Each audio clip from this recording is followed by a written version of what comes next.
அஸ்ஸலாமு அலைக்கும். Hi hello friends, welcome back to my channel. இன்றைக்கி நம்ம என்ன பார்க்க போகிறோன்னா ஒரு சம்மர் ட்ரிங்க் தான்.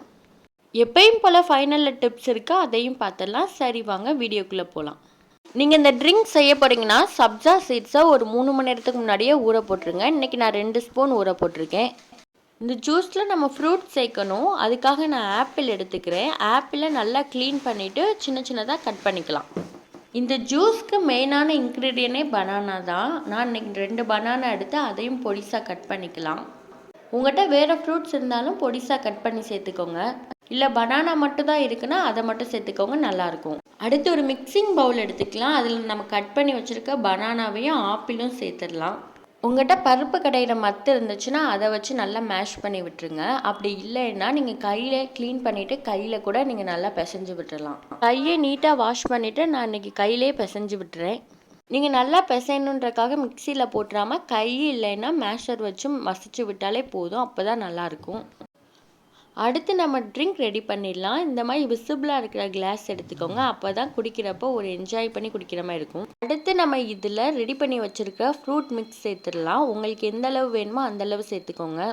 அடுத்து நம்ம ஊற வச்சுருக்க சப்ஜா சீட்ஸ் ஒரு 2 ஸ்பூன் சேர்த்துக்கலாம்.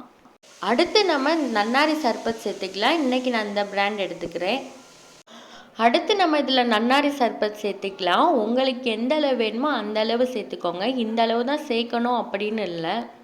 சர்பத்தில் ஆல்ரெடி இனிப்பு இருக்கும். ஸோ அளவாகவே சேர்த்துக்கலாம், இல்லைன்னா திகட்டுற மாதிரி இருக்கும். ஒன்றோட ஒன்று கலந்து விட்டுட்டு ஐஸ் க்யூப் சேர்த்துட்டு தண்ணி சேர்த்திங்கன்னா நம்மளோட கலர்ஃபுல்லான சர்பத் ரெடி.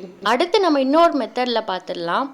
அதுக்கு நம்ம ஒரு கிளாஸில் ரெடி பண்ணி வச்சுருக்க ஃப்ரூட் மிக்ஸ் சேர்த்துக்கலாம். அடுத்து நம்ம கண்டென்ஸ் மில்க் சேர்க்கணும். நான் இந்த பிராண்டில் சேர்த்துக்கிறேன்.